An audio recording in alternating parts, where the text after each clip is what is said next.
পাকিস্তানের সাথে জয়ের পর বাংলাদেশের তরুণ পেসারদের ওপর ব্যাপকভাবে খুশি তামিম ইকবাল। পেসারদের এমন পারফরম্যান্সের কারণে তরুণ এই পেসারদের কৃতিত্ব দিতে একটুও কৃপণতা করেননি দেশসেরা ওপেনার তামিম ইকবাল খান। একটা সময় ছিল যখন বাংলাদেশ ক্রিকেট পুরোপুরি নির্ভরশীল ছিল শুধু স্পিনের উপর। সেখান থেকে এখন ধীরে ধীরে পেসারদের বিপ্লব ঘটেছে বাংলাদেশ ক্রিকেটে।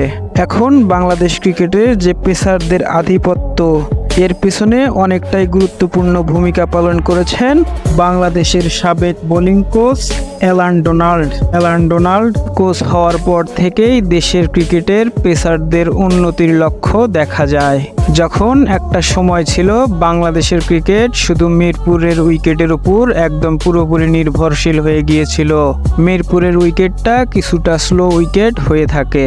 মিরপুরের এই স্লো উইকেটের কারণে দেশের স্পিনারদের থাকতো বাড়তি সুবিধা, যার কারণে বাংলাদেশ অনেক বড় বড় দলকেও হারিয়েছে এই মিরপুরের উইকেটে। কিন্তু ঝামেলা হতো এই বাংলাদেশি যখন বিদেশের মাটিতে কোনো ক্রিকেট ম্যাচ খেলতে যায়। বিদেশি দলগুলো তাদের মন মতো পেস অ্যাটাক উইকেট বানিয়ে বাংলাদেশের সাথে ক্রিকেট খেলতো, যার ফলে বাংলাদেশ বিদেশের মাটিতে কোনো অর্জনই করতে পারেনি বললেই চলে। তবে এখন সময় পাল্টে গেছে। দেশের ক্রিকেটেও বিপ্লব ঘটেছে উন্নত মানের পেস অ্যাটাকের, যার দ্বারা বিশ্বের যে কোনো জায়গায় যে কোনো দলের সাথে যে কোনো উইকেটেই চোখে চোখ রাঙিয়ে লড়তে পারে বাংলাদেশ। তারই জ্বলন্ত প্রমাণ দিয়েছে পেসাররা পাকিস্তানের সাথে দুটি টেস্ট ম্যাচে। পাকিস্তানের সাথে এই সিরিজে চোখ ধাঁধানো বল করেছেন দেশের পেসাররা। তাই তো দেশের পেসারদের কৃতিত্ব দিতে ভুল করেননি দেশসেরা ওপেনার তামিম ইকবাল। সম্প্রতি ESPN ক্রিক ইনফোকে দেওয়া এক সাক্ষাৎকারে তামিম ইকবাল বলেন, অতীতে আমরা অনেক বেশি স্পিন বোলার নির্ভর দল ছিলাম।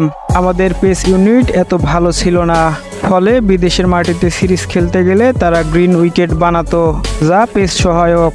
ফলে আমরা ব্যাটাররা খুব চাপে পড়তাম।